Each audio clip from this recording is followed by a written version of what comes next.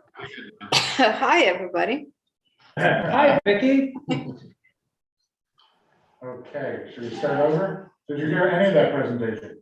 No. No. Oh, no. We were only on. All right, start over. All right. So we'll pull that back up.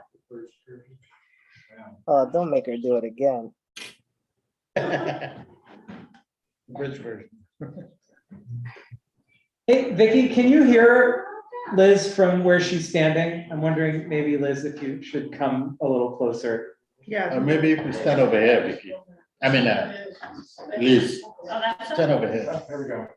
Stand right there, so you could talk and. You can Orate, Yeah. orate to the public. So public not gonna have any complaint either. All right. If we couldn't make it more nerve-wracking. This is good. How it's. Yes, we can see Liz's face, yes.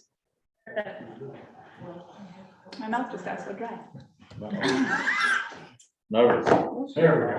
All right. Okay, so this is the Department of Youth June 2022 report. Take two.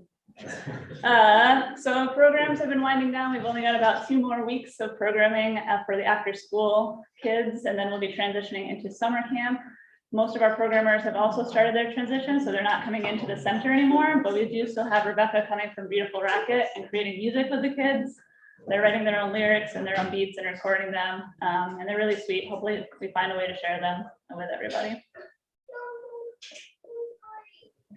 Because we don't have a lot of programming, we're still trying to go on field trips. We've just gone and walked around Alana on our own. We visited the flower garden. We talked about how it transitions from throughout the season. So the color theme when we went was purple, and I told the kids to watch out next time we go, it's going to change. So we'll head back and check that out soon. We also got to go to Flying Deer Nature Center in the woods, and they've offered us some scholarships for their summer program, which we're going to have, I think, 5 kids participate. We've also got another trip to Claremont. Then we're gonna pick strawberries and make some. Man. Excuse me, miss. You can sit on the other side. Someone sat down in front of the projector, so I couldn't see my report. That's why. All right. So yeah, we've got a lot of field trips coming up, and we're really excited about them. What else from our field trips? We talked about how the bike shop is going really well. It's always been really popular. If you go by Oakdale on a Tuesday or Thursday, you'll see all the teens out there on the bikes. Aaron and Chris are fantastic. They are our lead mechanics. They're also starting to get some of the teens interested in being junior mechanics with us and being able to help them not only at team programming, but when we do our programming at camp. And Bard College Sustainability Program donated 10 bikes to us for the bike co-op. Registration for summer camp has closed. We're pretty full. We sent out a letter to all of the people who did register and let them know that their children have been accepted. And if anybody tells us that they don't need to come, there will be a wait list. So you can call us at the youth center. The number is 518-828-0017. It's also on the city website. And we can put you on the wait list. I would say we probably won't have room for any more 5, 6, or 7-year-olds because that is pretty full. But if you have an older kid who wants to come, we probably have space for them. We're also hiring counselors and lifeguards to be able to support all the kids that are coming to camp. We're going to have a lifeguard training coming up. So if you know anyone who wants to be certified as a lifeguard, it's a great gig, especially for young adults looking for summer work between college and high school school years. So we've been doing a lot of beautification still over at Oakdale. We had the curly pond weed removed, and we had some sand dropped on the beach. And so white sand was dropped, and we've now started to rake it in. DPW showed up when the sand came 2 days early today and spread it out for us, and that was really helpful. It looks beautiful. So if you get a chance to head over and check it out. And we announced fix, so it won't be as exciting for everyone in the room, but the float's fixed, so we'll get that in the water soon and open up the beach. We also relined the parking lot. We had to reline it because the flow of traffic was going against the regular flow of traffic and creating a blind spot. We talked about that at the last meeting. It looks really great. It's very easy to see the flow of traffic. We made the handicap spots more accessible with an unloading area. We made there more space for the vehicles, larger vehicles to turn. And we're really excited. That blind spot created a lot of safety concerns when cars are coming in and out so much for camp. So we're grateful to have that fixed. We'll still be out there in camp because it is new for everyone and we want to make sure everybody's used to it. But that's fixed and the speed bumps should be coming soon. This is a really cool thing. The bridge that was in the back of Oakdale Trail, which was generously built for us previously, needed a little bit of an upgrade. It was losing planks and the kids were a little bit afraid to walk across it. So we had someone come in, the same contractor who did the changing rooms, if you guys saw those at the beach house. And he came in and he built the bridge, and it's wider, a little bit sturdier, and it's got railings. So it's really beautiful. If you haven't gotten a chance to check it out yet, I would take a hike back there. And hopefully the kids won't be scared to go on hikes this year. And then the next slide is just another picture of it because it is really beautiful. So this is the other thing that happened at Oakdale today, and it's going to continue a little bit tomorrow. The curly leaf pondweed is another invasive species that's been slowly taking over Oakdale. When it dies, it releases too much phosphorus into the water for the lake to balance on its own, and so it needs to be removed for the water health at Oakdale. So that information was part of the water study report that was presented by Friends of Oakdale Lake, along with DEC and Great Ecology. The plan was created by them to remove the weed. We started today, we'll finish it up tomorrow. And we also found a local farm that's gonna accept the weeds that we pulled out so they can add it to the soil because they need more phosphorus in their fertilizer. So it worked out really well. The last rewilding event of the season happened a couple weeks ago. There are so many invasive species that were removed, so many new plants and trees put in. It looks really beautiful, so keep your eyes peeled. There's a lot of stuff coming in that wasn't there before. It's going to change the way the forest looks. Please make sure that you're keeping your eyes peeled and you're keeping pets, children, and adventurous adults on the trail so that they're not stepping on the stuff we just planted. And I want to take a moment to send a huge thank you to Friends of Oakdale Lake and all the volunteers that came to support us at each event. The work wouldn't be possible without them, so I encourage you all to think about the impact that community support has when you walk around the park and see how beautiful Oakdale is this summer. Here's some of our volunteers.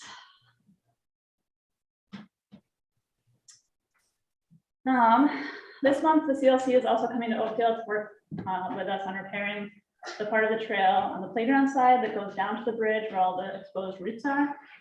We spoke with them and an arborist, and we came up with a plan to naturally support the trail in the immediate need and in the future. We're excited to see what that looks like when we're finished, and hopefully it'll help with the erosion, stability, tree health, and the flooding that can happen there. We also have an arborist coming in to remove some of the more precarious looking trees that are near the platform and along the trail so that it's a little bit safer for people to hike there this summer. That work will be done in July, and the wood chips will be donated to our trail maintenance and our different learning areas around the trail. I'm almost done. Last week, we had over 50 middle schoolers from the Hudson School District meet us at Oakdale for a community service day, and it was an absolute pleasure. The kids were fantastic. The volunteers that came to support were fantastic. The teachers and the parents that came. We got so much work done. We picked up litter in the park and the surrounding areas. We got a lot of planting done. Kids actually got in the water to pull out some of the remaining phragmites and stuff. So they like pulled on waders and got in there. It was really amazing, and we're hoping that that's going to be a long-term partnership where we're able to do that kind of twice a school year at least. And we talked about possibly finding other ways for the kids to be more involved with what goes on at Oakdale. And that's some of the volunteers. Last thing, I just want to plug one more time that we're hiring for our summer positions at Oakdale, counselors and lifeguards. We'd love to get this done as soon as possible because camp does start July 5th. And we need time to get all of our work done and all of our training in before camp starts. So great opportunity. It's not just for teams who can gain experience and life skills. It's also for like teachers or seasonal workers to find summer employment or anybody else who's looking to give back to the community with their job. And that's it. Thank you. Any questions from the council? I'm gonna look into two contacts at the time to see if I can find the guard that can come over and do it. Any questions, comments? Yeah, I have a question. Okay, Richard. Hi, Liz, how you doing? First of all, the bridge is fantastic. Thank you so much for putting the rail too. I was always afraid crossing it, and it's just perfect. They made it very natural looking, really good. Question about the curly leaf. You said that it's going to be a machine that comes and cleans it. Yeah, So where that machine comes from and what's the cost going to be? I don't understand that part very well. And also what you said, they go to a local farm, some of the, like which one? I want to know. So the weeds that we're pulling out are going to go to a farm because they release phosphorus, and which we don't want for the lake, but the farmer does want for their fields. So rather than throw them into a dump because they're invasive, we can actually donate them to a farm. So which farm is it going to go? Which one? I don't remember. It's a farm in Clover that one of the local volunteers works on. So that's good. And then everything was actually paid for by a grant through the DEC through the work of Friends of Oakdale Lake. So it's at no cost to us that all this is happening. Okay, great. And one more question. How many counselors will be per students? Like what is the ratio? I think I had asked that in the past, but now we're closer. Is it, are we behind from other years? We need more counselors by a lot, or how's We need that? a few more, but it's like for the older kids, it's 1 to 10, and for the younger kids, it's 1 to 8. But then when they get to the water, it's different. But the lifeguards count on that. So, you know, we'd like to be slightly over ratio because you never know who's going to call out or what emergency is going to happen, or if a field trip goes, you know, we need staff. But we probably have, we could use like 8 to 10 more counselors at this point. Great, thank you. Thank you. Any other questions or comments? The students from the college that's coming in.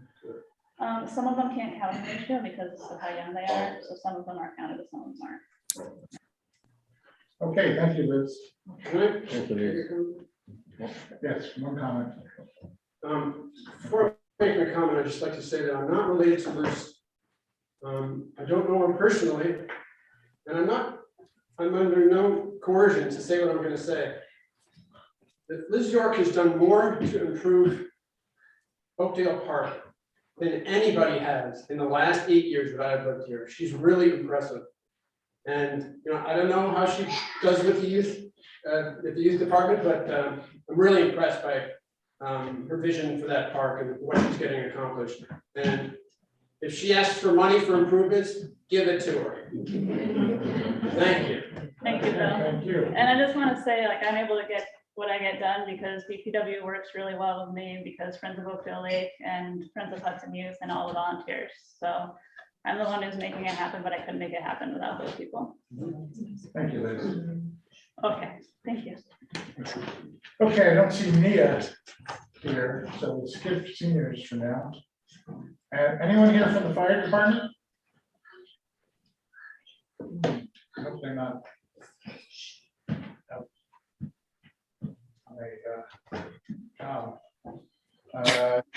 Treasurer Heather, are you there?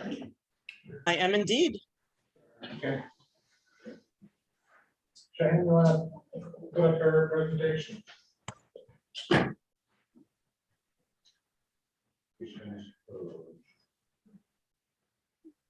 Just wonder if some of the, I can share my screen if it's easier. Yeah.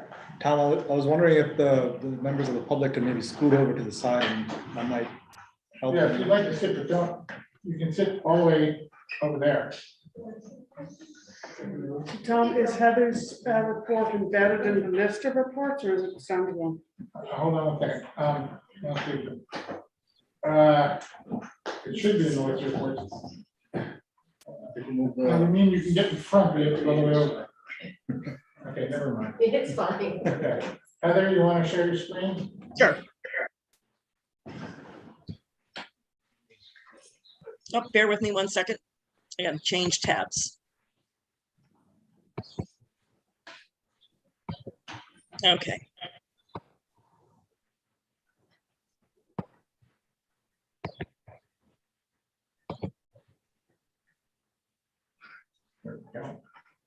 Okay. So just touching on some financial reporting. Mentioned this last month, the draft AUD is completed and it's been filed with OSC, but still pending a final auditor / fee accountant review. There were some massive changes that happened due to a new ruling from the Government Accounting Standings Bureau, and it's very complicated and complex. So I'm holding off finalizing it until we can get those confirmed. I'm already aware of a couple minor changes that are going to need to be made. I don't think there's anything at all material to overall finances, but in terms of accuracy, there are a few things we need to adjust. Heather, can you increase the size of the text on your screen? If you go to the 100%? Yep. Cool. Much better, thank you. Got it. We talked about this last month as well. We've been working on what's called an official statement because, as most of you know, we are going to reissue some bond anticipation notes for a variety of projects that are coming up, capital projects. I issued the one that we did last year to everyone on the council. It's basically the same document, only updated. So once it's completely finalized and ready for publication, I will reissue that to everyone on the council as well. And you're certainly welcome to contact me if you have any questions about it, or if you'd just like a quick review of it. Oh, I think I need to make this a little smaller, sorry. Okay, can you still see that okay? Okay, great. Okay, so we've been talking about the financing. Last month, we didn't really know where we were netting out in terms of a total amount. We are going to be issuing bond anticipation notes in the amount of slightly over $8.4 million. They go out on sale on June 16th. The proceeds of those notes are going to fully redeem the $3.029 million that we borrowed on June 24th, 2022. And provide an additional $5.4 million of new money for CSO Front Street, which is stormwater separation, and the DRI Hudson Connectivity Improvement Project, which is the cross street stairs and the whole sort of streetscape along Front Street. We did talk about, so two of the projects that we financed with the initial ban from last year actually have been completed. That's the wastewater treatment improvements, which was the pump stations for the sewer, and the acquisition of a ladder truck, which we took possession of in April last year. In theory and in practice, we could have, instead of renewing those as bond anticipation notes, we could have actually turned those over into long-term bonds. But based on the financial assessment, because it would only be about 1.5 million, the cost of issuance is somewhere in the $45,000 range. So the cost of issuance as a percent of the par amount of what the bonds would be, the face value of the bonds, which is about 1.5 million, would be quite high. And also, as I'm sure everybody is aware, interest rates are quite high. So we made the determination that rolling it over into a ban for another year at a lower rate would be the smarter move, because ideally a year from now, when these bans are ready to be either renewed or redeemed, even if interest rates are not significantly better, we will have more funds to roll over into a bond And that will, dissipate the cost of issuance over a greater par amount. So these are the projects that we are including in this $8 million bond anticipation note, which is a lot of money. I just want to make sure everyone's clear. It's the most amount that the city has ever borrowed in its history. So the water distribution improvements, that's the Washington Street new water pipes. The wastewater treatment improvements is what we just talked about, which are the pump stations, the ladder truck we're all familiar with. Promenade Park, which we had borrowed for last time, and the work is getting close. We're in the same situation as a lot of people where our projects at this point are getting slowed down because of availability of materials. The two new ones are CSO Front Street, and again, that's the stormwater separation, and then the Hudson connectivity that we also talked about. So, as I said, the $8.4 million will redeem the $3 million of the 2021 ban, which is a one-year borrowing, just in case people aren't clear on that, and add another approximately $5.3 million for the last two projects. In terms of other capital projects, we've got a couple other things on our docket. We are in the process of the evaluation study for converting to NYPA LED streetlights. Chances are very, very high that it will prove to be financially favorable, but we won't know that till the till the study is done. But assuming that it is financially favorable, we would then move into the next phase, which would be the actual implementation and construction phase. I spoke to the people from NYPA because I wanted to see if we needed to include any funds in this ban that we're about to issue. But it turns out that they also offer short-term financing, and in fact, a review of their financing versus what we can currently get on the marketplace, theirs is actually looking favorable. So right now the plan is to go with NYPA's short-term financing, assuming we go forward with the project. And that would trigger, oh, I missed a two there, sorry. That would be triggered basically the minute they start ordering materials, they start invoicing us and we start paying through this borrow. And then when we borrow the long-term costs, we pay that off. They're currently saying right now, materials will be ordered roughly in October. Construction would start in January and be done in April. But he also said that that was his estimate and that it was 4 to 6 months more aggressive than his contractors. So this could all get pushed out a half a year, but we're obviously keeping an eye on it.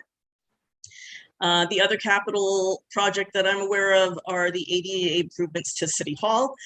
We did set aside a reserve for that a couple of years ago when we sold the old police building. And that was originally $435,000. If you remember from last month, we took approximately $20,000 out of that for roof repairs for City Hall. So we still have about $395,000 left in that reserve. Again, construction costs are changing significantly versus the original estimates we got, which were a few years ago. But hopefully that amount is going to be enough to cover the basic ADA improvements that we're looking to make in City Hall. Heather? Yes, Tom. That will need council approval, wouldn't it? I mean, that's not an automatic use of that fund.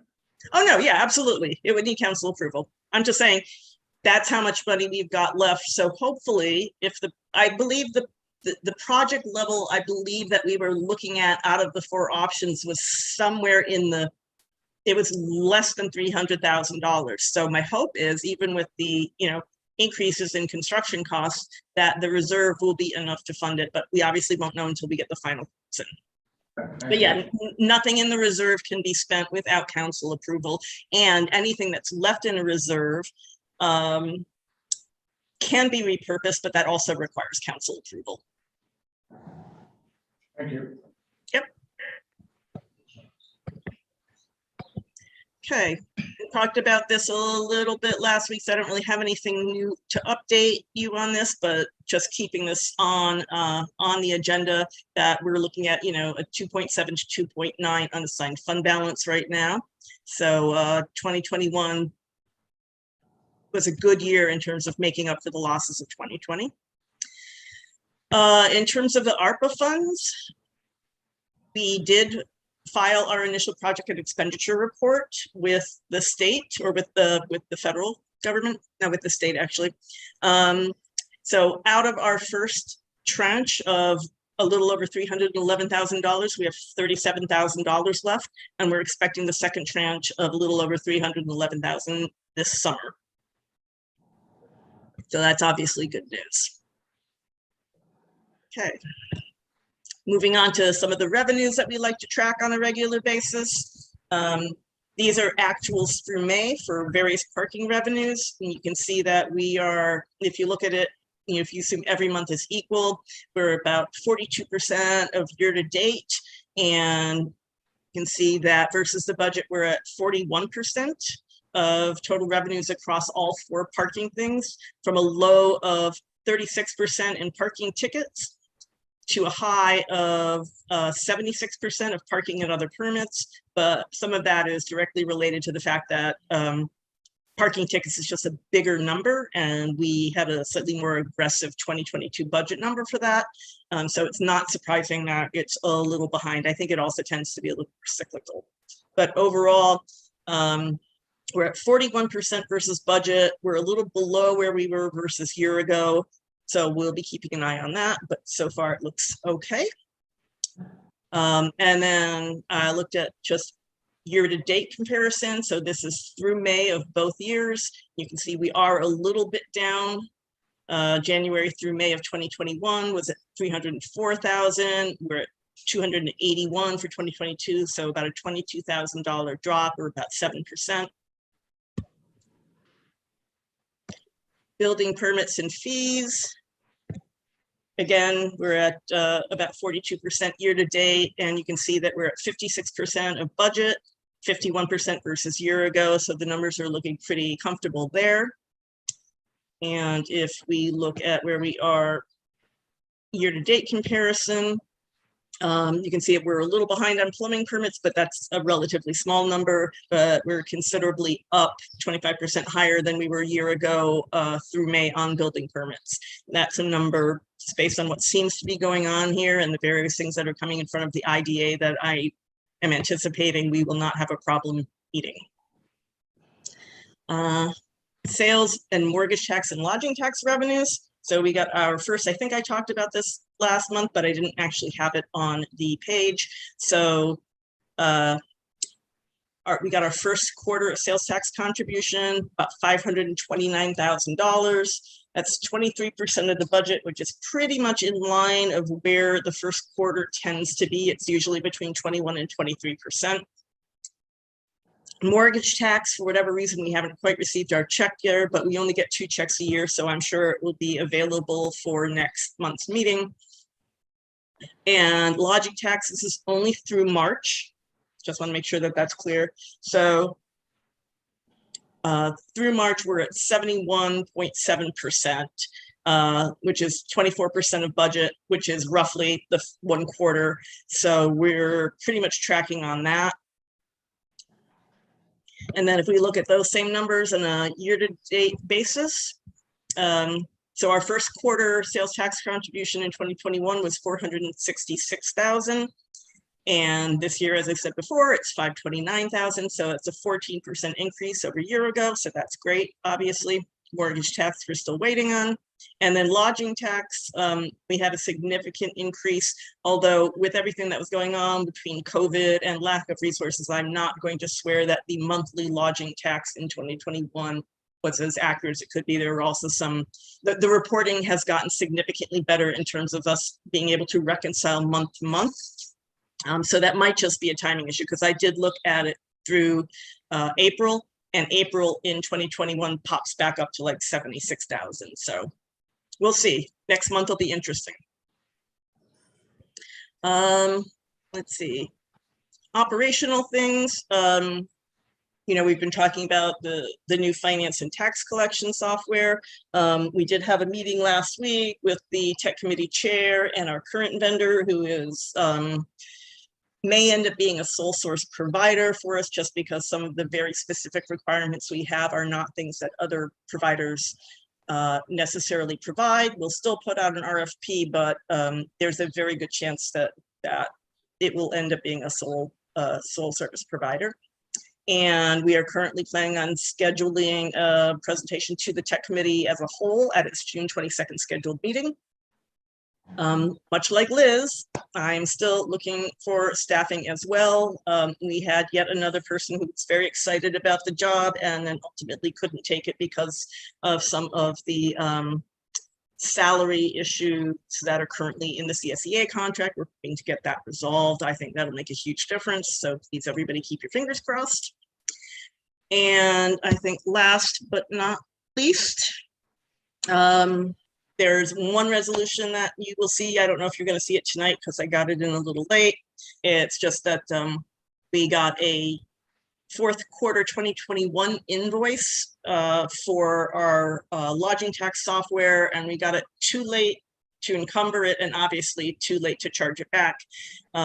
So we're looking to recoup those monies, since that money should have been paid in 2021, and since it didn't, it basically dropped to fund balance. So we're just looking to bring that money back so we can get that old invoice paid.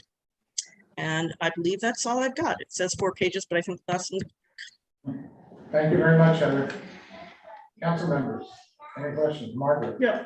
Art and I cannot find this report. It's not in the streaming reports and it's not as a standalone. Can we get copies of this for the council? I don't know if anyone else is able to find it. No, it's not on the website. Were you able to find it? It's not on the website. Okay. Unless it's hidden in the one. No, I did a It search. came in very late, so I'm not sure exactly.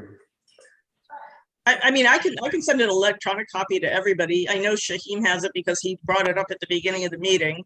Also, I think it needs to be out on the website for the public. Yeah, of course. But it's very difficult to digest this kind of information without having read it ahead of time. Okay, any other questions or comments? Yeah, I have a question. Who's that? Vicky. It's Vicky. Yes, Heather? Vicky? Yes. So about this, I'm very excited about the LED streetlights.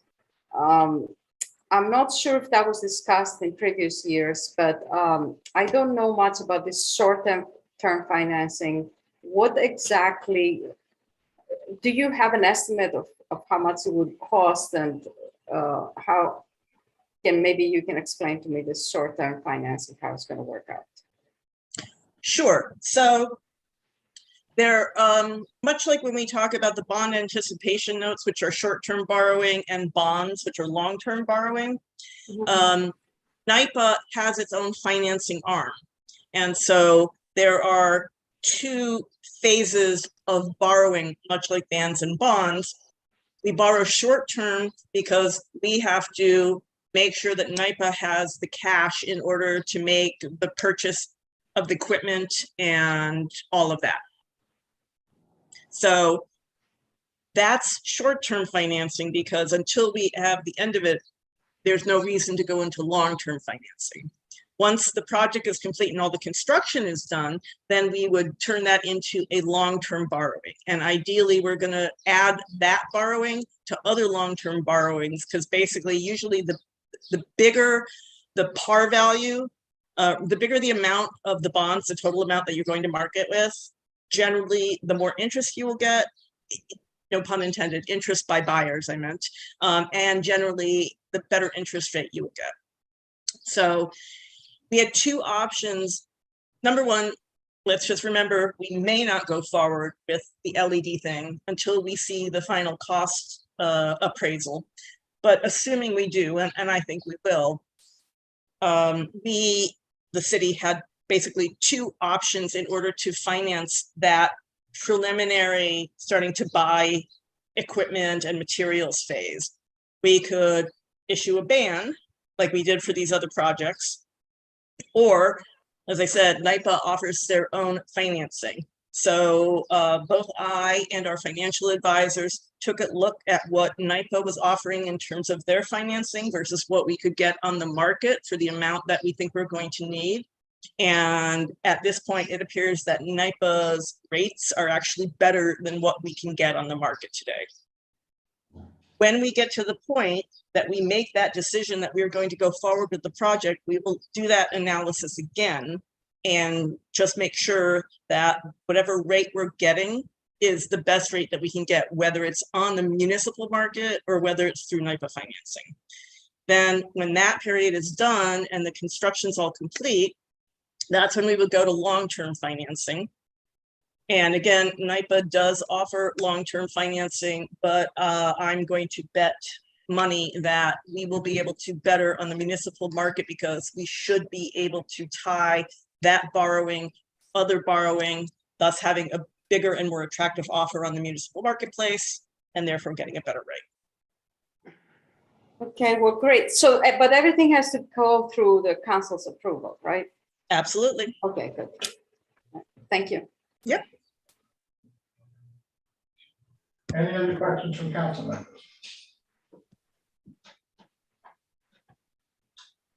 Public? Yes. Heather, is there still a moratorium on new short-term rentals?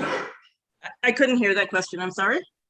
There's still a moratorium on new short-term rentals. There never has. No. Wasn't there one in the past few years? Yes, I believe there was one for a brief period of time. I think it expired in, I want to say like May 2019. I think it was 6 months. So there's no limit on the number of STRs that can be started in the city? Is that? There are no limits to the number of STRs per se. There are more stringent rules that have been passed by the Common Council in terms of the criteria that the short-term rental provider needs to meet. Last question. So about how many are added, say, per month or per quarter? You think? Not that many, to be honest with you. Not that many. It's been pretty steady. Like 1, 2 every month? What? Nothing? I couldn't answer that question. I'm sorry. I don't have that level of detail at my hands. There's about 100 on the list right now. Is that right? I think there's exactly 100 on the STR list. Okay, Bill, it says. So I'm just wondering, that stays pretty steady, you're saying, 100? It has stayed pretty steady for a while. I mean, we will endeavor to pull a new list. As you know, we are very shorthanded and behind on many things, so I apologize for that again. But I do not see that, tons of people are coming and adding their STRs to the list. Okay, thank you, Heather. Thank you. Chief Moore, you're ready to report. Hi, good evening, everyone. The monthly body camera report was submitted for the mayor's review pursuant to the police reform. Approximately 125 body camera videos were reviewed, reported on, and submitted as part of that monthly report. The monthly crime data report has been emailed to everyone on the council. The first thing that we review, remember this is for the month of May. It's been a busy last week or so here at HPD, but the reporting that I'm doing tonight is to go over just the activities in May, and we're reporting the other stuff next month. But the use of force incidents for the month of May was 0. Hence the number of police duty to intervene was 0. The department made 49 independent arrests last year, which have been delineated in the email. 13 emotionally disturbed persons calls, which is around just slightly above average. And thankfully, no no drug overdoses and no use of Narcan, no drug overdose deaths in the city of Hudson for May of 22, which is a good report. And going over the crime statistics, there's no spike in anything particularly. In fact, the seasonal issues we have of harassment and criminal mischief and things like that were actually reported low, with only 2 instances of harassment in May and only one instant of criminal mischief in May, which is below average. So that's a good sign. The only spike appeared to be in bench warrants, arresting people for failing to appear in court, of which there was 10, and you'll see that on the report too. So I don't know what to make of that, but other than that, it was a very good month in terms of criminal activity in the city of Hudson. As far as the regular activity for the month of May, without getting too complicated, there's 2 major systems technical systems that we depend on here at HPD. One is our live scan device, which is the computerized fingerprinting system. And the other one is our police reporting system, which is electronic blotter that's run by the PAMIT system. And lucky us, this is the year that both of those companies have been sold or are going out of business. So the first week of May, we had several meetings to talk to vendors to try to replace these 2 systems. I'll keep you informed on that. The whole idea is to come in at budget with a replacement system and to migrate our current information over to those 2 systems. On May 6th, we conducted a DWI road check. On May 12th, the sheriff hosted a meeting to discuss the handling of emotionally disturbed people, homeless and addicted people. All the department heads from the county were there, which was encouraging. Folks from mobile crisis, probation, greener pathways, social services, the hospital. All in all, there was about 20 to 25 department heads to discuss plans to address homelessness and mental illness. Last week, we hosted 4 interns from the Questar program that are in the criminal justice program. We enjoy that. Over the course of the month of May, you folks probably noticed, we conducted Buckle Up New York checkpoints down on the Bay Road on 3rd Street. We acted in conjunction with the troopers on one, with the sheriffs on one, and then we did one independently that netted a total of 91 tickets, violations for things like seatbelt, child seat restraints, and talking on a cell phone. And lastly, we've hired a new parking enforcement agent. His name's David Zemkoski. You'll see him walking on the streets. He's a career Navy man, and I think that you'll like him when you meet him. As for that, Mr. President, that's all I have to report. Thank you, Chief. Council members, questions or comments? Good job this past week. It was an interesting week with the murder conviction. There's still one more, if you folks remember all the violence of 2017, there's still one more trial pending in August, and that will wrap up all the principals that were involved in the various acts of violence for that year. So we've been successful so far. We're looking to be successful here in August with the last person. Well, I'll report on that in June. And what else happens. Yeah. Any other council members? Public? Linda? I'd be curious, Chief, were the bench warrants failure to appear in court? I don't know. Generally that category, that category that's reported on, I just actually looked at it hard tonight. There's 10 instances of failure to appear. So I'm going to assume that that's failure to appear in local criminal court, but I just want to make sure that there's no traffic violations mixed in there. So I don't know. The answer is I don't know. Thank you, Chief. Bill, you get 2 minutes. 2 minutes, all right.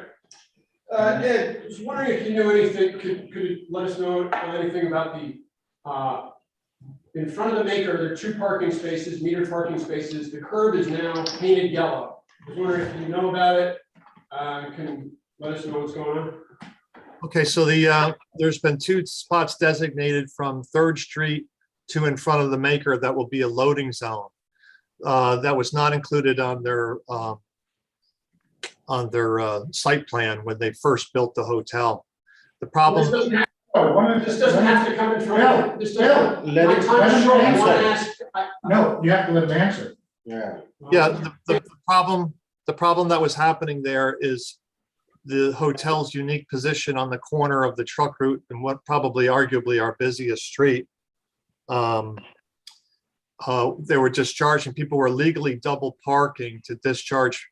I know what the problem is, Chief. I know what the problem is. So what I'd like to know is, for that change to be made, that does not have to come in front of the council to be voted on like it was for the whaler. The police commissioner can regulate the traffic there, and I did speak with the alderman prior to doing that. You spoke to them, but you don't have to get permission to do that. No, he does not.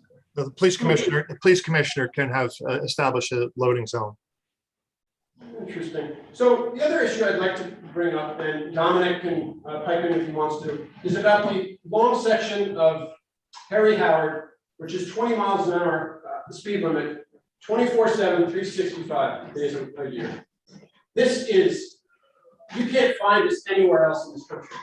What they do is you get a 20-mile-an-hour zone in a school zone, but it's only during school hours, or it's only during bus hours in the morning and the afternoon. And I'm wondering, why did you make that long section of that road 20 miles an hour all the time? It doesn't make any sense to me. I'm wondering, was that your intention? A 20 mile per hour zone is only enforceable during school hours and school activities. What if school is not open? Only during school activities after hours, and only during school hours, regular school hours. That's what the law says. So if you were to write a speeding ticket for someone going 30 and a 20 on a Tuesday afternoon without any, Tuesday at 8 p.m. with no activities at the school, then that ticket would be void. That's only enforceable during school hours. I was in court last Tuesday, Chief, and I saw a man get up in front who had gotten a ticket on Harry Howard for going over the speed limit, and he complained to the judge that the school was not in session that day, and he still got a ticket for $190 and 3 points on his license. You're giving out tickets when the school is not in session. There's no sign anywhere along Harry Howard that says this is enforced only during school hours. So why are you giving out tickets when the school is not open? Thank you, Bill. I don't know. I'm not familiar with the case. Sorry.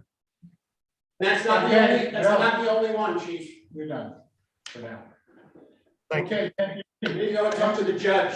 Bill, maybe you should talk to the parent of the kid just got hit today on Harry Howard. Was it on Harry Howard? Yes. Okay? Let's talk to that parent. See what they feel like. So it should be 20 miles an hour all the time. Is that what you're saying? Okay. Thank you, Mr. President. You're welcome, Chief. Yes, I did hear that there was, in fact, it's why our colleague Amber Harris is not here tonight, because it's a relative of hers.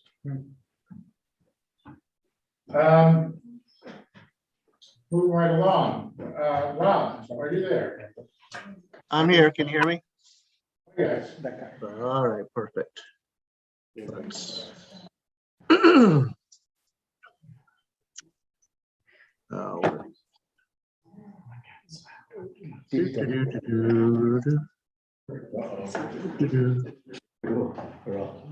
Oops, wrong one. No, that's.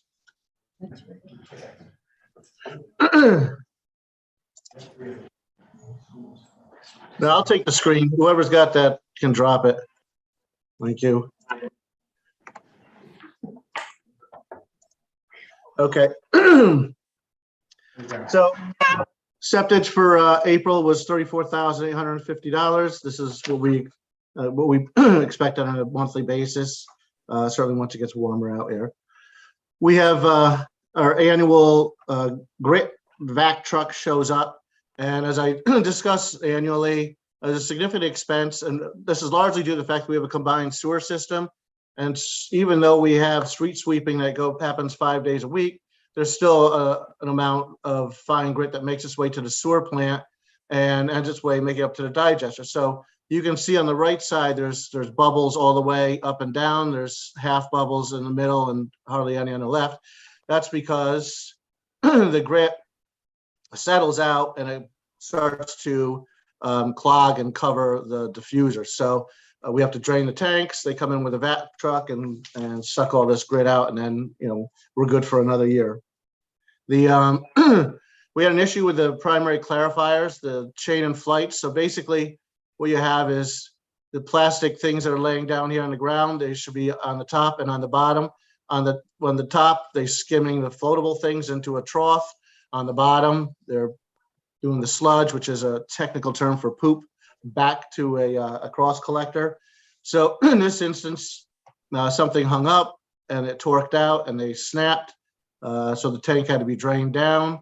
After the tank is drained down, pieces were repaired, put back together, and then the tank was put back online. We also had, I'm sorry, my allergies are killing me. We also had a sinkhole on Columbia Street. And, this is what happens with these 200-year-old stone sewers. So this starts out like this, number 7, a little black hole. And then we excavate down and you can see that here's stones. There's a capstone on top here, a capstone here, and there's our other stones along the wall. So somewhere probably during a high storm flow, it washed this out and created a void. The repair is equally low tech. We take stone, we take brick and mortar and sorry, concrete blocks of brick and form it all out, patch it with mortar, let that set up overnight. And then we come in the next day and hit it with half a truck of concrete. This not only encapsulates the repair, but it also reinforces the stone structure, the sewer itself. And then after that, we backfill it, compact it. Then there's right now there's a patch that's on top of it. And once we start doing more winter restorations, we'll excavate that down, replace with a concrete subbase, and then put actual hot mix down. So the Front Street project is, we have all these are 42-inch storm lines. So these will be installed in Front Street from Dock to Columbia and State Street from Columbia to 2nd. We're still waiting for structures to be delivered, and that should happen sometime in the next week or so. And once they're in place, then we can start construction. This is totally unrelated to sewer, but it's the only place it would fit. I know there's a discussion with, people talk about streetlights and different types of streetlights. So we have the composite ones, which basically means they're plastic. They've been in place for about 10 years. These are cast ones that were put up in Hudson Falls probably about 6 years ago. And I don't know if you can see, but they're not going to last that much longer. There's a heavy corrosion from the salt. So when we chose to do polycarbonate, that's why, because of the corrosion. Back on pace. Water. So we did our pipe cleaning for the Churchtown line, and those you can remember last year, we had a little bit of drama with a lost poly pig that we were able to extract in January. So we did it this year. Obviously, we realized what happened last year. We did not replicate it, and the pig made its way. This is a spool piece here. We move this spool piece, roll it out of the way, and then water from the plant comes and shoots it, and it floats up to the top. So we had a successful pipe cleaning this year. No drama for sure.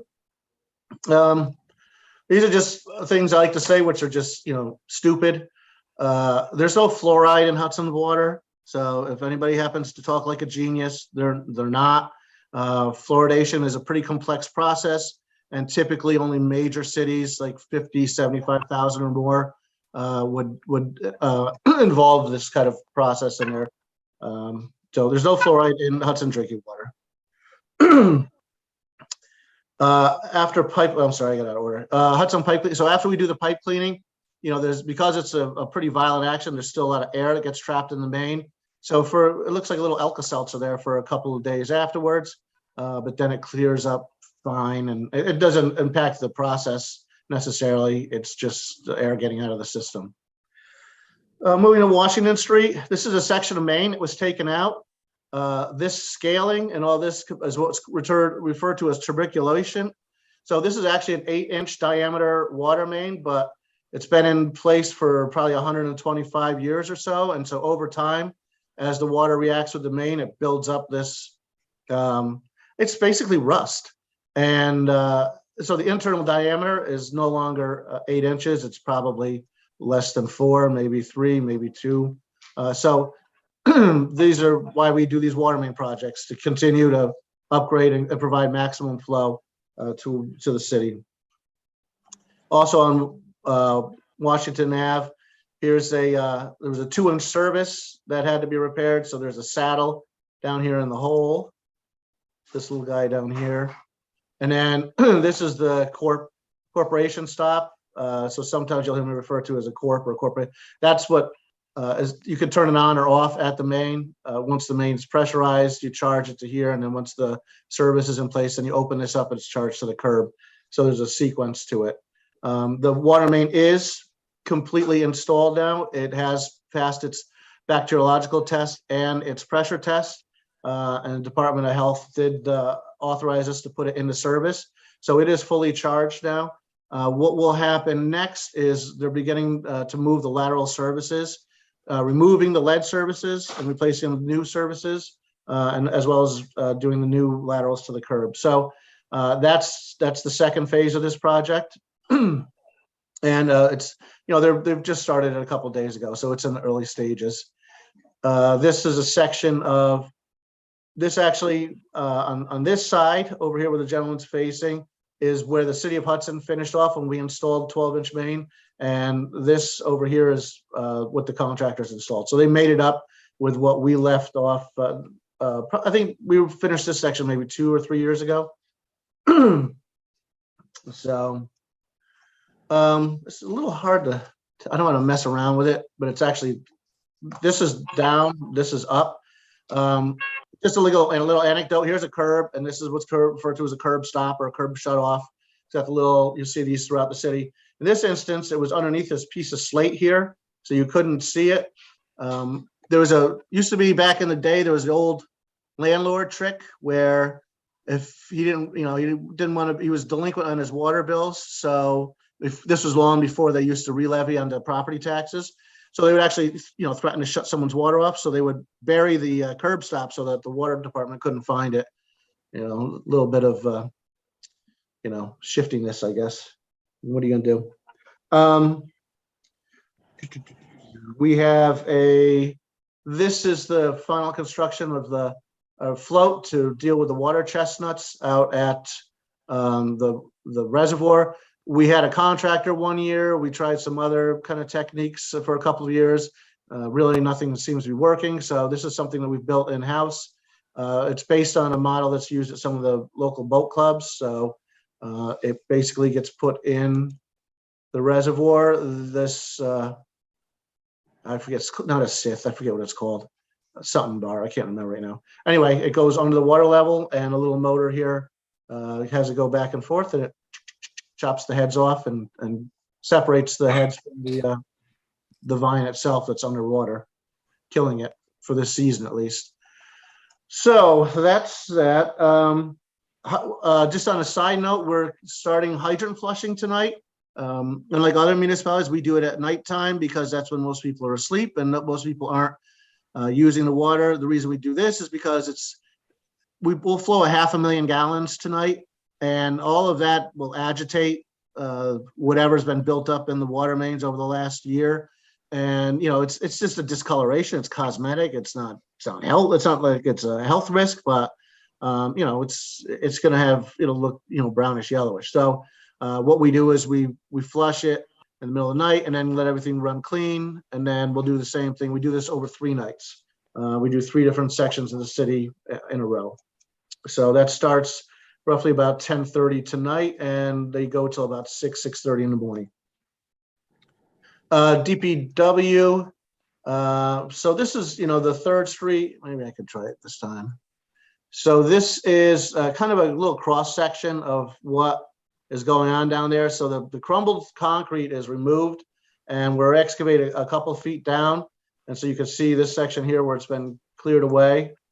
Then there's a plastic mesh that gets put down to hold the stone and the layers together. Then the stone is compacted. You see one of our workers here with a compactor. And then once that starts, we build it up, then there's a binder coat of asphalt that starts next. So a little cross section. Once that's all completed, then we go to a full base coat. And right now we've left it down because we have to conduct the same work on the other side of the street. And once those 2 are both complete, then we'll pave the top coats at the same time. So that way everything matches up and it's all tight and buttoned up. So we expect to work on this east lane next week. We've begun some of our seasonal striping because that's the time of year that we do it. So here you can see that one of the parking lot down the lower 300 block, basically everything's, no longer visible. And we went in and striped the parking spaces and no parking and so forth. So we also started some crosswalks, and here's the crosswalk in the 500 block of Columbia Street. And you can see that there's some older thermoplastic and we're putting the new stuff around it. The old stuff will just wear away and you won't even see it in probably another 6 months or so. But it is bonded to the road, so it would really be quite an effort to take it out. This is, let's see. So there was a question about putting some of those RRFBs, the big flashing devices, here in front of Columbia Opportunities. It's not going to work because you have 2 utility conflicts. One, you have a natural gas main here, and these things are huge. They're designed to be on state roads, like real state roads, like out on 217 out in the country. So they have a 2-foot concrete base. There's not, we have to have a certain setback from the gas main per the National Grid's requirements. So once you figure that all in, the base ends up coming out to the road, so that doesn't work. And also these things are huge, they're about 16 feet tall, and the secondary power would conflict with the solar panels and maybe the top of the sign. So not feasible here. The solution really needs to be no bigger than 10 or 12 feet tall, and probably, like something like on a signpost, like a 2-inch diameter post or something that goes in on a post or a very small base, would be able to fit, but certainly not the RFBs that we have in-house right now. The surplus auction is underway. So anybody if wants to bid on things, they can go to Auctions International and go look for some of the fine quality vehicles that we're auctioning off. That is being sarcastic, of course. What else do we have coming up? The City Hall roof that was a subject of a special meeting a couple months ago. The contractor is expected to start sometime this week, weather permitting. And so once we get that buttoned up, then we can, move ahead with getting everything else cleaned up below it, because it literally leaks when it rains right now. I spoke with the chief earlier today, and he is not aware of any shared street applications. So we're not going to put a placeholder to put any blocks down when there's no applications. It's going to be a nice week. We have a lot of painting and crosswalks to do. So I don't imagine that there's going to be any blocks in the street this week, not unless I get a whole lot of layout, tomorrow or Wednesday, because we literally have to coordinate with Greenport, and we need, we don't have all the resources ourselves to do this. And, we can't spend the next 3 months moving blocks around. It needs to be a professional coordination. So I don't know where this is in the process. I know it hasn't hit the chief's desk yet, which means it's 2 steps away from my desk. So whatever, we're going to do what we need to do. we have enough work to do to keep us busy for sure. Promenade Hill, landscaping installation. You can see some of the small trees being put in. More of the turf is being put in, as well as, work is starting on the lower plaza. You can see the stairs are all complete. At this point, we still, we have no railings, and so, the park still has at least a month or 3 weeks of stonework and finish work to be done. After that, it'll be dependent on whether or not we have railings in hand. We can't, no pun intended, but we can't have a park can't have stairs and ramps without railings. It's just that simple. Moving on to the Ferry Street Bridge, we have our force account check was sent to Amtrak with a signed contract from the mayor. That has to go through the engineer. They have to sign off on their portion, and then Amtrak, once everybody else signs, then Amtrak signs, and not before. And we are still experiencing some conflict issues between National Grid and Amtrak. Amtrak needs to grant National Grid utility easements. And, so you've got two massive bureaucracies that are, both acting like they're the biggest kid in the sandbox. So we're trying to work our way through that. But as we, we need to have all this buttoned up, these outstanding issues, before New York State DOT will allow us to put this contract out to bid. So hopefully within the next couple of months, a month or so, we can resolve this, and we can get this to DOT for their final review and get this out on the street in September-ish. And last weekend was Memorial Day weekend, or the weekend before, I can't remember. Anyway, just, lots of manpower. It's kind of hard to see. Everybody's scattered about, but I probably didn't help myself there. But there's, it's just a hands on deck. We bring people from the sewer department, the water department, DPW, just to make sure that for Memorial Day, everything is all up and running and pristine. And then after that, it's up to the regular cemetery crew to manage the cemetery. So and the only other thing I have is we're doing our annual safety training. So half of the crew was in safety training today. The other half will be in safety training tomorrow. And that's it for me. Okay, thank you, Rob. You're welcome. Any questions? Art. I have a few things, Rob. One, thank you for the notification of all of the fire hydrant flushing. I'm sure I'm going to get things about that, so I appreciate knowing what's going on. Second, thank you for all of the work on the cemetery for Memorial Day. And lastly, to end my compliment sandwich, I did have a member of the first ward reach out to me expressing some dismay over some of the lines that have been painted on the curbs. Basically, they're kind of extending far past the curbs, generally pretty sloppily done, and there were no barriers put up, so there's sort of yellow paint everywhere from people driving and walking over it. So I was wondering if there's anything that we can do to either remediate some of that today, or if there's something that we could do better moving forward. Well, they're put down by, literally there's a guy crouched down doing this by hand. There is other equipment out there that allow us to kind of have it on a cart and go by the thing and do more of an even spray, but we don't have that. So we have what we have, we use what we use. So that's your overspray issue.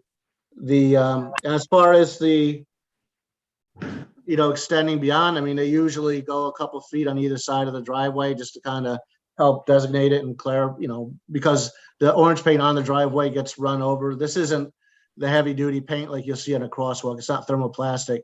So it does wear, which is why they kind of go back a little bit on the curb. So that way that doesn't get driven over. So that doesn't wear. And as far as the cones and stuff, I believe, I know I know there have been times when they put cones down while they're doing this. So if it didn't happen, I'll talk to my foreman tomorrow, because they usually do that. So that's my answer for that. Okay, thank you. I had somebody reach out to me that described it as a hot mess. So I just wanted to bring up the concern. Thank you, Rob. You're welcome. Margaret. Yeah, hi, this is Margaret. I was just wondering if you have a timeline on when the speed signs are going in on Union Street? As soon as you give me the list of approved addresses to put the signs in on the south side of Union Street.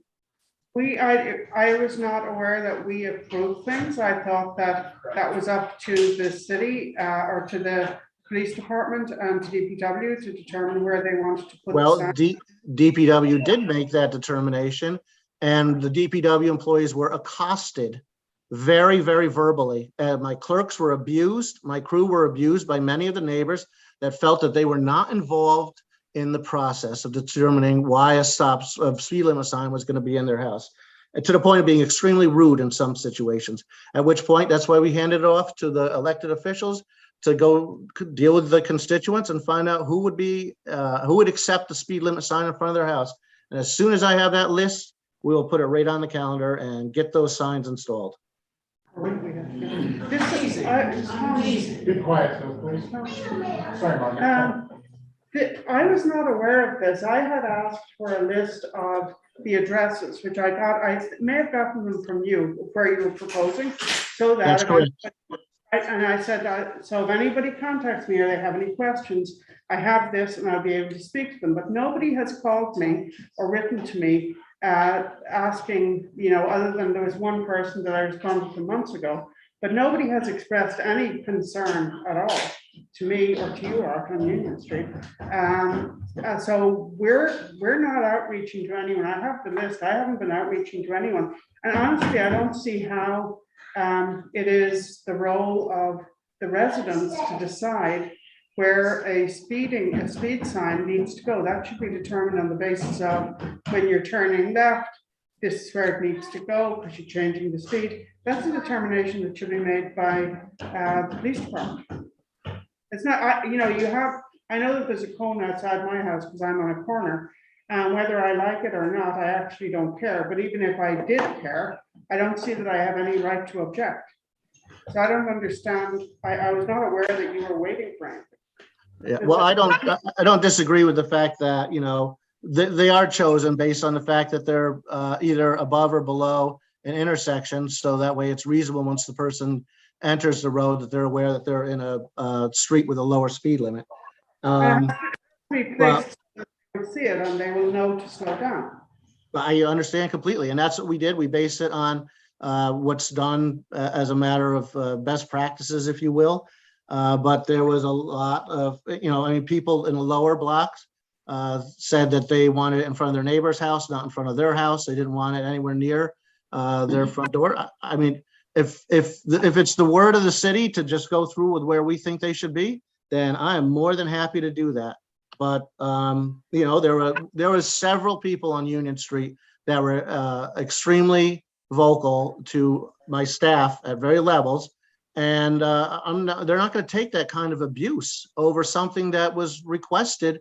We're just doing the job. We didn't make the decision to lower that speed limit. We're just trying to do what we can to make it work to allow people to be informed of the lower speed limit.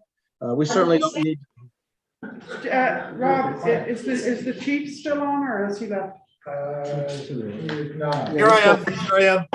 Okay, yeah, Chief, I have the list of addresses on Union Street. I think Art does too. I have not been getting any questions from anybody. And I was not aware that you were waiting for me to contact people because, as I said, I don't really think that we really have a choice. It should be up to the police department to decide where it's appropriate to put a speed limit sign. Well, the ones that are on the north side, those posts are already in, so those signs can be mounted. There's no work that needs to be done. On the south side, right now they're proposed locations, but we do have to call in utility dig safe tickets to ensure that there's no conflicts with underground water or gas services. So, that the south side is out a little bit. Yes. Okay. Okay, I have not seen speed signs, but I'll have to go back and check. So are you waiting for anything from us? It was my understanding that I thought you guys were going to go to those addresses and kind of talk to the constituents and see if they were okay with it. We were never told to do that. And honestly, I don't think, I don't see much point in asking people if they're okay with the speed sign being put up if it's the police department's decision to put a speed sign up. I don't Margaret, I do not disagree with you at all. I know that there was a resident in the 400 block, 500 block of Union on yours, just above you. That, you know, their email was that they were going to reach out to you because they wanted to know why there was no public input as to why the signs were going there. And I said the public input was about reducing the speed limit. There was a public hearing and there was any other number of discussions that took place to get to that point. And that's kind of where the public had their opportunity. So I don't know, if she didn't reach out to you, then I don't know. You could send me that contact information by email. I will speak to that person. I can tell you that in front of my house, and as you come down Fifth and turn on Union, yeah, you would turning right on Union. There is a cone outside my house with what I assume is going to be the location of a speed sign. That's correct. And I'm curious as to know, like, so when's that going up? I mean, I don't have any problem with it. I don't understand. But I think we may need I think we may need to talk to the chief and come up with a plan here. Yeah. Because we can't just not put up speed signs. Nobody is speaking to us about it. Yeah, I agree. Listen, it's the first time we've never had an issue like this before. We put the signs out in the boulevards and they were up within a week. I mean, and nobody called to complain or anything. We were getting complaints that we even painted the sidewalk to figure out if there was a utility conflict. I mean, it was pretty heavy. Okay, interesting. Well, we do follow up with the chief. Yeah, Chief, we'll follow up with you as well as you, Rob. Hey, again? Well, Margaret and I will follow up with you by email or a call or something. Yeah. Put them up at the prescribed spots, so be it. I mean, sorry, I don't like to pay city taxes either, but I do, so I don't know. Yeah, I mean, there are things you don't really have a choice on. I agree. Thank you. Okay, I'm glad I asked. we'll move along here. I have a question. Are you gonna ask the public? Let me just say, any council members, any other questions? Take it away then. I have a couple things for Rob. I'm curious about the appearance of all the dirt that's being put across from the fire station. I'm curious, how did that happen? Who authorized that dumping of gravel and filling in all that property there? I never heard any of that being discussed anywhere. We've been using spoil, which is mostly clay. There's some concrete in there and some blacktop, but we've been slowly filling that ravine in since we started the sewer plant construction probably 12 years ago. And we, at that point, we received a permit from the Army Corps of Engineers to extend the pipe for the CSO. And then if maybe you recall, or maybe you not, it used to be a very, very dangerous cliff. You literally would go and you would go down probably about 20, it was a pretty steep drop, about 25 to 30 feet. So over time, we take spoil, which is mostly clay. And at the end of the project, it gets pushed over into that ravine, gets leveled off, and then it gets seeded. And each year it gets a little bit closer being a usable space, because once that, ravine is filled in, ravines are not only safety hazards. You got an Oakdale there, you don't want kids falling down into it. They tend to attract illegal dumping because you can chuck something over the side and it just disappears. So there's a number of reasons that the decision was made. Back Rick Sclair was mayor, so it was 2010, and we've just been, each time we do a municipal project, that's where we put the spoil. It just goes on forever with no. Well, I mean, once it gets filled in, but it's a long way from that. The second question I have, and this is the Columbia Street problem, where we have been, the street has been repaired, and I think this is probably the 5th or 6th time it's been closed on Columbia. I attribute some of this to the heavy traffic of the gravel trucks, but I'm also, we had a discussion the other day, you said, oh, I need a $30 million grant to repair the old sewer, which is all brick on Columbia Street. So I'm curious, like, when does that application actually be, when can that be put on as a priority, for example? Well, the first I don't thing, know. the opportunity has to exist. So we can't just send a letter and say, I want a $30 million grant, either the USDA or EFC or the EPA, or somebody has to put some kind of a grant out, just like the DRI. There had to be an application but the program had to actually exist. So, when we keep hearing from DEC that there's supposed to be some massive infrastructure bill coming. And when that happens, there's going to be billions of dollars for just this type of project, and that, we're going to be in a wonderful place to apply for grant money. But until that exists from our federal legislators, then, we can't apply for something that doesn't exist. And right now it doesn't exist. If it did, we'd be working on it right now. Rob, you're constantly doing replacement of sewers and water pipes, et cetera, et cetera. I'm just curious, like, where does that come in your priority list? And I'm suspicious that it just doesn't exist on the priority list, because Columbia Street is the main artery through Hudson, New York. Hospitals use it, ambulances, fire trucks, it is the truck route. And it's a constant shutdown, repair, bust, repair, fix, stop, divert all the traffic to State Street. When that messes up State Street, then we're gonna have to repair State Street. So this is we did install a new storm line in 2018 on Columbia Street between Front Street and Second. So the whole idea is you start at the bottom and you work your way up. The good news is the 300 block and the 400 block are next on the list for a massive capital project.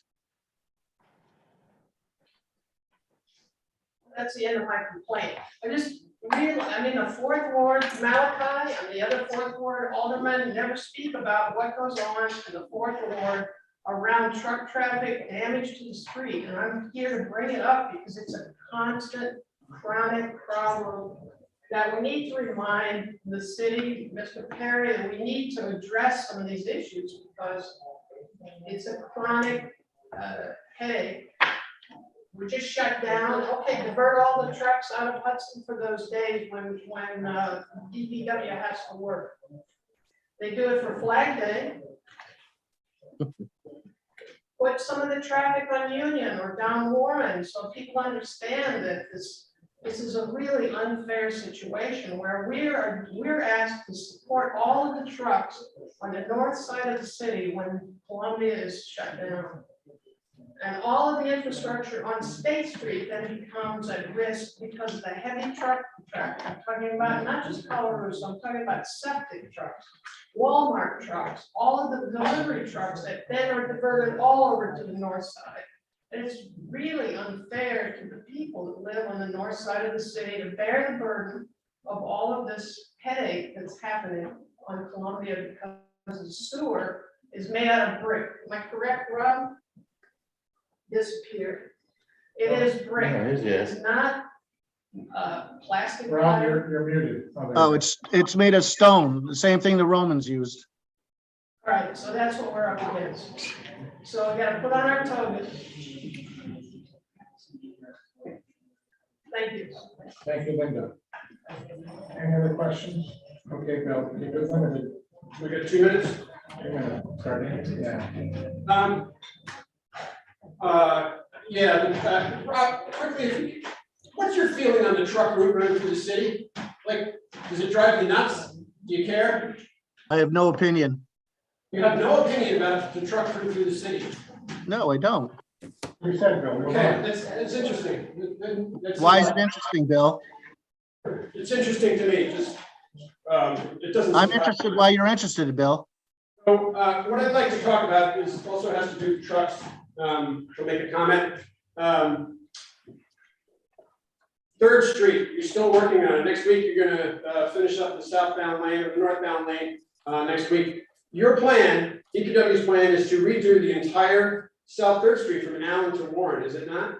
No, just that one stretch like we did last time, from Partition to Allen. That's it. That's it.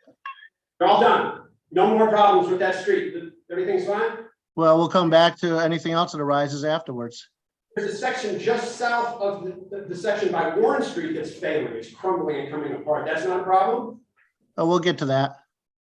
So you aren't finished once you do next week's work. Is that right? I don't know. Answer from your office. Are you finished with South Third Street next week or not? Yes? Well, we'll see how it goes, Bill. So you don't have an answer. Is it a yes or no? You're finished with South Street, Rob. We'll be finished when we're finished, Bill. So I'd like to make an analogy for how the Third Street was handled in 2015 or 17. No, this will take 30 seconds. Rob, when Colarusso dug up the middle of the street, South Third Street in 2015 or 2017, nobody seems to know when it was. You guys saw a subbase with issues. Is that right? That's what you've said in the past? Correct. Okay. What is a subbase? Can you describe? Nobody knows what a subbase is here. I'm not even sure what it is. Concrete. The old subbase was concrete. What is its purpose? Its purpose is to carry most of the load of the road. Like a foundation, essentially, isn't it? Essentially. Essentially, it's the foundation of any paved surface. It's called a subbase. It is the main load-bearing layer of a paved surface. Colarusso was hired to repave that road. They milled the road.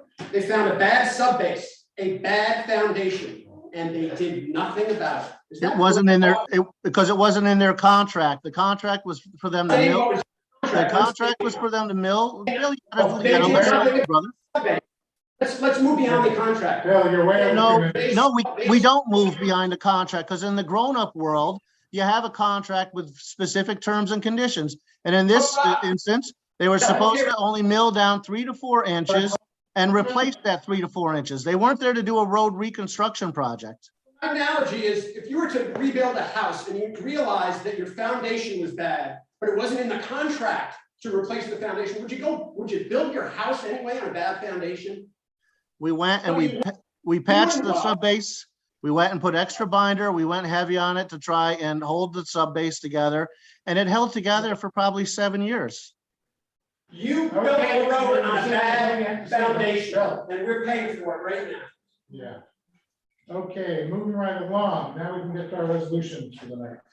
I'd like to start with resolution number 3, because we have a lot of interested parties regarding this resolution. Which one is this, Bill? Sorry, what? Which one is this? This is a resolution supporting quality care at Columbia Memorial Hospital. Okay, thank you. Is this the healthcare workers? Yes. Yes. So first, I would like an introduction. I'll introduce. What? Okay. They beat you. It's Ryan and Art. And I want to give credit to Amber, who wasn't able to be here tonight, and put this forward. Yes, is there anything you need to say, or one or two of you like to speak on this? Does anybody want to speak? Perhaps you might tell us how this is different from the last one we did for others. Yes, ma'am. The last resolution was in support of nurses and PCAs. I would like to bring up the problem that exists with giving quality care at the hospital, since nurses and PCAs depend dramatically and directly on all of the support staff that work in the hospital and work very closely with the nurses, with the PCAs. We have mental health techs, we have emergency room techs, we have housekeeping. Would you want your loved one to be in a bed in the hospital where there is no housekeeping staff on a weekend? No, ma'am. Or where it is shared by 2 or 3 housekeepers throughout the entire hospital?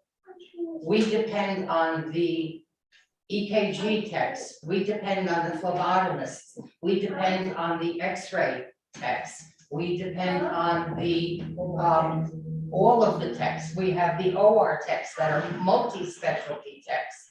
They do a myriad of things. We cannot do our work with any kind of quality given to the patients. And we're losing them, we're hemorrhaging them out. And we cannot adequately do our work. We are so stretched thin as it is because we're losing nurses and we're losing those people that support our jobs. Thank you. Sir, did you want to? Yeah, I would, my name is Robert Anderson. I'm an X-ray tech at the hospital. I've been working there for 10 years. And I just want to reinforce what she said. In the media, all we hear about is doctors and nurses, doctors and nurses. I love our nurses. I love most of our doctors. But we can't forget about people like our transporters. We have one here. They go fetch our patients from, and they bring COVID. During COVID, all these people were exposed to COVID. You know, like I have friends who don't know much about what goes on in our world, and they said, "Oh, at least you're an X-ray tech. You don't have to treat any COVID patients." We've all been treating COVID patients. We've all been in the ICU. We've all been in the emergency room. We've all been frontline workers, and all of these people deserve raises, not just because they got through COVID, but because, as she said, we are hemorrhaging employees really quickly. An X-ray tech with half my experience can make 25% more at Northern Dutchess right now, and they are hiring. So that's hoping to make more at Dunkin' Donuts.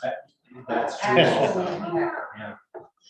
We have one mental health technician whose daughter has worked in several of the different departments at our hospital.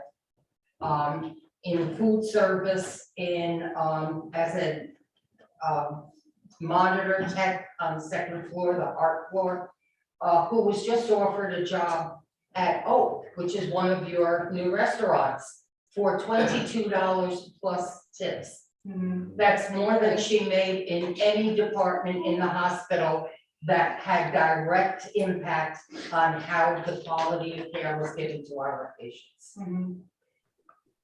So. Thank you. Just. We don't actually vote on this Oh, tonight. and I do beg for one more sentence. Sure. We also have outpatient clinics that treat both Columbia and Greene County patients as outpatients, and those people have not been recognized with any kind of monetary impact whatsoever, nor benefit package. I work for one of those care clinics up in Candlelight Medical Care, and we haven't gotten anything. We haven't gotten anything. We're working short every day. If it wasn't for office medical technicians, roaming patients, we wouldn't even be able to call patients back. We have one OMT in our office, and she's roaming for 7 providers right now. And if it wasn't for her, we wouldn't be able to even call a patient back for a sick child that has a fever of 104.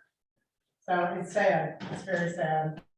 It is, and next week we'll vote on this, and I can't guarantee it, but I suspect it will be unanimous in support of you, as it was the last time the resolution came before us a few months ago. Yes. One of the things that has not been recognized is that many of us moved out of our homes during COVID because we had vulnerable people living with us, our husbands, our mothers, our fathers. Some of us have sick children. We literally did not see our families for months on end. And that has never been addressed whatsoever. We didn't even have a place to lay down. We had to pay for hotel rooms. Well, thank you all for coming out. Well, thank you. Thank you for hearing us. I have one comment. Yes.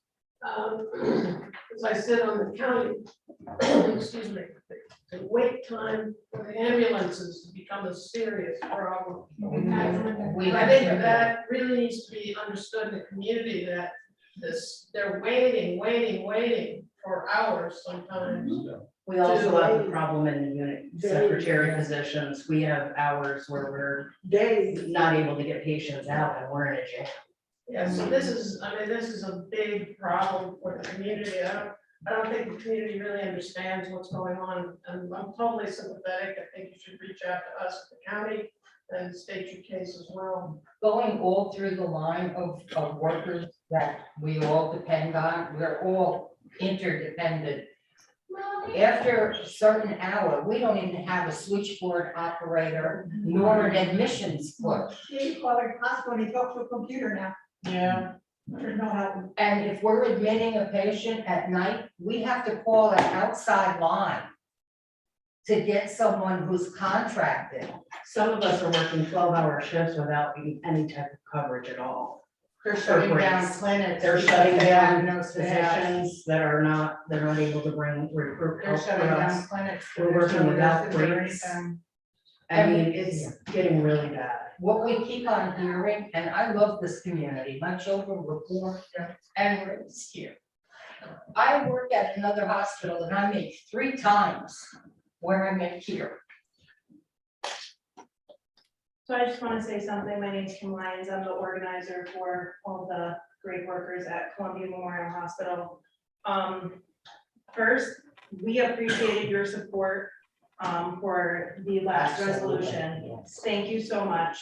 This resolution differs because it covers the remaining healthcare workers at the hospital, which we tried to address at our previous labor management meetings to ask management for a wage reopener for all of our titles, and they refused to do that. So unfortunately, this is why we're here again, asking for your support, and we would very much appreciate your support once again for the remaining workers, because it truly is a team. There is not one staff member, from dietary to housekeeping to x-ray to a registered nurse, that doesn't deserve this. There's still agency workers swimming through this hospital, and you can't tell me that this management team, that this facility can't pay a decent salary to their staff. They're making double. Our rents are going up through the roof. I mean, it's just out of control. We need to be able to compensate that as well. It's only fair to us to have a living wage. Sure. I'm in full support. Thank you. I'm surprised that you guys weren't included in that. You were not included. And we try to get a meeting with administration. We go opt out. September, October. They're pushing dates out further and further. Yep. So they're just playing hardball at this point. They're shutting us out. For the people that have actually been there for a long, long time. I've been here 15 years. 14 years, and I only made 41 years. 26. Many of us are many years. 43. Yeah, 43. We commend and appreciate the hard work you guys do on a daily basis. And, Yeah, and I'm in you support. guys I'm have sure full that the support team will- from council, and we do whatever we can do to support you guys. Again, thank you all for coming. What we really want is enough of a wage to be able to continue to live Right. here, where we've raised our families. Right. I don't know if this is the appropriate time to say this, but we are gonna be having a candlelight vigil outside of Columbia Memorial Hospital on June 22nd from 6 PM to 8 PM. If you are available, we would certainly, again, welcome you Well, to join I have to us. tell you, one of my proudest moments was being out there in sub-zero weather this time. Supporting you guys. This will be a little bit warmer. Maybe much warmer, Yes, much warmer. but thank you for all your support, all of Yes, you. We really They appreciate could it. send the invitation to us, so we could. Yeah, no, definitely, I'll send it out to you. Okay, thank you. Okay, thank you. We do have to move along. Thank here. you. Thank you so much. Okay, yes, Dominic. Can I just make a recommendation on this resolution? The fifth whereas, can we change that language to we request? The fifth whereas, We're at, Yeah. What, can we substitute that to, we request CMH management to meet in a timely manner to discuss, rather than what it does. It's the, I think it's the fifth whereas, that's the last whereas. I'm sorry. 1, 2, 3, 4, 5. I mean, we're both right. Yeah. But Oh, yeah, we can open it. It's not big. I think the language just changed, that we request that they meet in a timely manner, so it's, you know. not just open-ended as it is now. Okay, let's go. Thanks. Shane, you're up. First resolution. Please.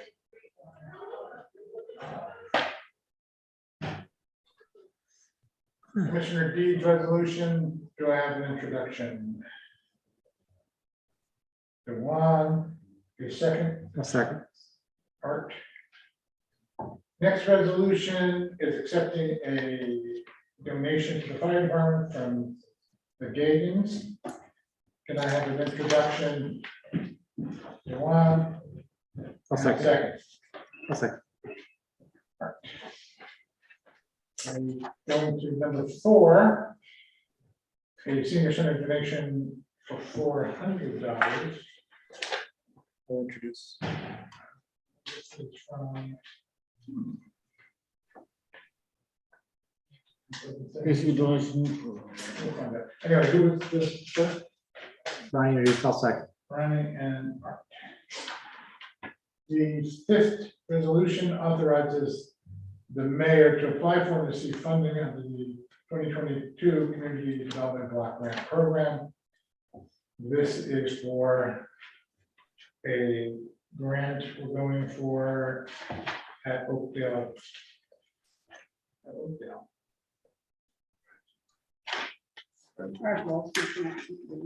Yes, The one same. supporting. Yeah. Introduction. Malachi, and a second. Dewan. The next resolution authorizes the mayor to execute a contract for services related to a parking improvement feasibility study. As you know, we've worked on getting this finance, now it's with the role. Malachi, second.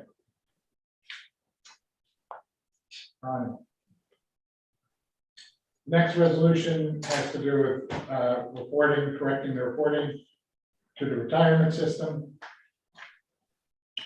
And the state last one. Can I have an introduction? Go on. Go on, and a second. I'll second.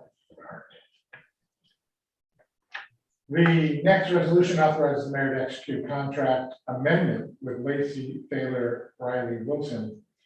This is for some extra work having to do with eliminating that step, or this whole elevated platform. Make it even more compliant. Can I have an introduction? I'll introduce. All right, and a second. Norfolk. And this last one. Exempting certain referrals mandated by general municipal law.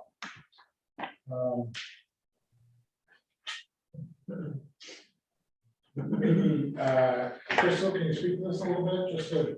Sure. So the planning board and zoning boards have to refer certain applications to the Columbia County Planning Board under the general municipal law. For the county to be able to review it before they can go ahead and vote on it. Columbia County, this resolution, the sample resolution, was actually taken from Columbia County Planning Board, where they've gone in and already found certain applications where they automatically think that there is a minimal or no countywide or intercommunity impacts, and that's what these itemized applications are. And the planning board the planning and zoning boards have requested that the council adopt this resolution so that they do not have to go through the process of referring these over to the county, even though we know in advance the county is okay with not seeing them. Exactly, and if you've gone to the planning board or zoning board meetings, you know that it can stall applications unnecessarily as they wait for the opinion, which, by the way, is not even a binding opinion in any case. And introduction. Right, a second. Cool. Okay, and let's see. The other, we're still working on the boundaries. The new law allows, as, I think you're explaining this as one recent meeting, didn't you? Or maybe not. I don't even remember. This allowing members of all city boards and bodies to participate in meetings by video conference using remote access technology. But there are limits, correct? There are limits. It's only allowed under essentially extraordinary circumstances. Those are itemized in this resolution under B2, which talks about, you know, physically, you've got a disability, you're quarantined, there's a death of a family member, you've got caretaking responsibilities for a family member. This local law also includes in there, I thought I had it in this one, but it's not jumping out at me, that their vacations could technically constitute up to 4 times a year, being able to use video conferencing services. But you have to have a policy in place. The city has to have a policy in place. And whoever is appearing remotely cannot count towards the quorum, though they can participate in the voting. So that's it, essentially in a nutshell. No, I was pointing to Art just Oh, because I'm I know sorry. he likes to, no, he doesn't speak because I know he likes to travel. Margaret. Yeah, so unfortunately, we've lost connection to the internet, so I can't pull the documents up. I had read them earlier. You're not the only one. Sorry? You're not the only one. We lost. Yeah, we've all lost connection. So in the policy, I noticed the limit of 4 times per year for the extraordinary circumstances exemption, right? Is that coming from the law or is that a policy that we're making? The 4 times per year, it's not for extraordinary circumstances as a whole, it's only for, only for vacation. Excuse me? The 4 times per year is not for extraordinary circumstances as a whole, it's just for using it towards vacation. Got it. It was something that was written in here, but it does require the council to consider it. So that's something that you can take out, you can tweak as you would like. But in terms of the actual law, yeah, we don't have to put that in there. No, no, not at all. Not at all. In the actual law, which again, I can't pull anything up, it seems that, well, I guess if that 4 times per year piece was taken out, then it wouldn't be an issue, but I thought there was a provision that if you were video conferencing from another location and the address was public and the public could, if they chose, go there, that's perfectly fine. And that's the case with the law as it is right now too. And So that's always been the case. That hasn't changed. That has Yes. not changed, okay. Yeah. And so the other scenario where you have extraordinary circumstances, then that's a video conferencing from a private location. Exactly. Got it, okay. Yes. Yeah, I just wanted to clarify that, thank you. Right, introduction. I'll introduce. Margaret. Second? Good one. Okay, it's, I guess the public's no longer there, huh? I mean, there are 12 participants. You want to call Bill? Anybody? No, but I like to apologize for my outburst. No, don't. It was 5 houses from my house and I'm sorry. Okay, should I hear with us? I can't tell. Linda, are you listening? Yes.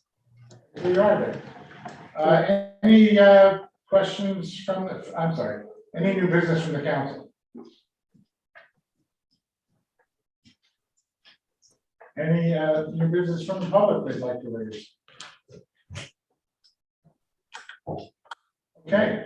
Yeah, that means. Motion to adjourn. What about the rest of the documents right now? Are those just put in? Yeah, there were a couple of things we didn't. Those are just supporting documents. Okay, all right, just. Hi, Tom, I have my hand up.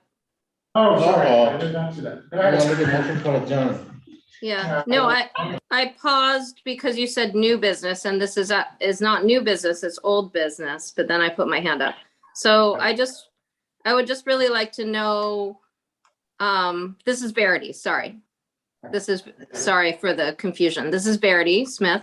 So yeah, I just want to get a little bit of follow-up about when the public will be receiving the 7 pieces of information that were mentioned at the last couple of meetings. The council, special council meeting on 5/31 and the legal committee the next day. There were 7 items, 4 of which are ones that had been requested for a long time by the HCDC. So timeline would be helpful. Not a definitive timeline yet. Is there a problem getting the pieces that the council already has availability to the public? It will be done pretty soon. Okay, I just really hope that we have it in time to give feedback before the public hearing or before the next special meeting. We'll certainly have plenty of time. Great, thank you so much. I'm not trying to rush anything. Great, thank you. You're welcome. Getting back to the German, go on. Ryan, all those in favor of adjourning, please signify by saying aye. Anyone opposed? Okay, let's sign some documents here.